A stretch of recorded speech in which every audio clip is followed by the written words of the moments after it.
चाहिए।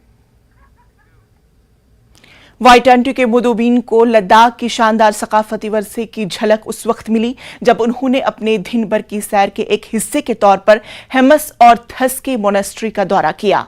मोनेस्ट्री में उनका शानदार रिवायती इस्तकबाल किया गया। मुदोबिन ने इस दौरान मास्क डांस का भी मजा लिया। इन लोगों ने मोनेस्ट्री के साथ साथ हेमस म्यूजियम का भी दौरा किया। बाद में इन लोगों ने संगम का दौरा भी किया जो दरियाई सिंध और जंस्कार नदी का संगम है। उनका दौरा गुरुद्वारा श्री पत्थर साहब पर इख्तिताम हुआ। I will say it's a great honor to have such important delegates from different countries, from more than 20 different countries. And I will say this G20 summit is a very important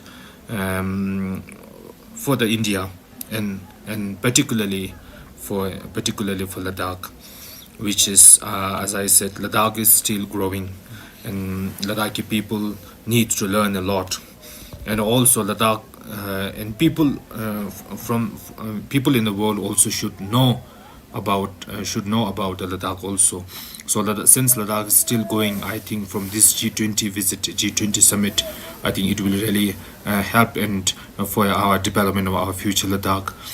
जैसे कि हम सभी जानते हैं कि इस बार जो भारत जो है G20 प्रेसिडेंसी होस्ट कर रहा है, उसी के चलते under the aegis of G20 Ladakh host कर रही है first ever Y20 pre summit. और कल जो डेलीगेट्स आए थे Y20 प्री समिट के डेलीगेट्स आए थे, तकरीबन 100 से ज़्यादा डेलीगेट्स आए थे अलग अलग 30 कंट्री से, और उन्होंने हिमिस मोनेस्ट्री को विज़िट किया था जहाँ पर उन्होंने मास डांस देखा और साथ ही साथ पूजा जो हिमिस मोनेस्ट्री में जो पूजा होते हैं उनमें वो गए थे। और हिमिस मोनेस्ट्री का एक बहुत ही मशहूर जो हिमिस म्यूज़ियम है जहाँ पर पुराने जो आर्ट और आर्टिफैक्ट्स रखे हुए थे उनका भी विज़िट किया। और उसके बाद उन्होंने विज़िट किया। अभी मैं ठीक से मोनेस्ट्री में खड़ा हूँ, आप मेरे पीछे देख सकते हैं। मैं अपना कैमरामैन से रिक्वेस्ट करूँगा, जो लोग आए हैं यहाँ पर पूरा दृश्य देख रहे हैं,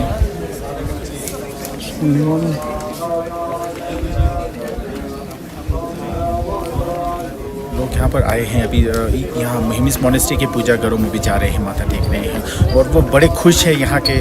और हमने बात की एक जो डेलीगेट्स थे जो कि मोरक्को से थे, उन्होंने कहा है कि जो उनको हॉस्पिटलिटी, जो उनको जो वार्म वेलकम दिया गया था वो बहुत ही यादगार है, वो हमेशा उन्हें याद रहेगा और वो कोशिश करेंगे इन फ्यूचर भी और यहाँ पर आए। और इसके बाद इनका शेड्यूल है पत्थर साहिब जाना और साथ ही साथ संगम जाना, जो कि कॉन्फ्लुएंस है इंडस और जो ज़ांस्कर रिवर का कॉन्फ्लुएंस है। वो वहाँ पर जो लंच के बाद ये डेलीगेट्स वहाँ पर भी विज़िट करेंगे। कैमरामैन निसार हुसैन के साथ मैं टिकमेट न्यूज़ 18 लद्दाख के लिए ले से।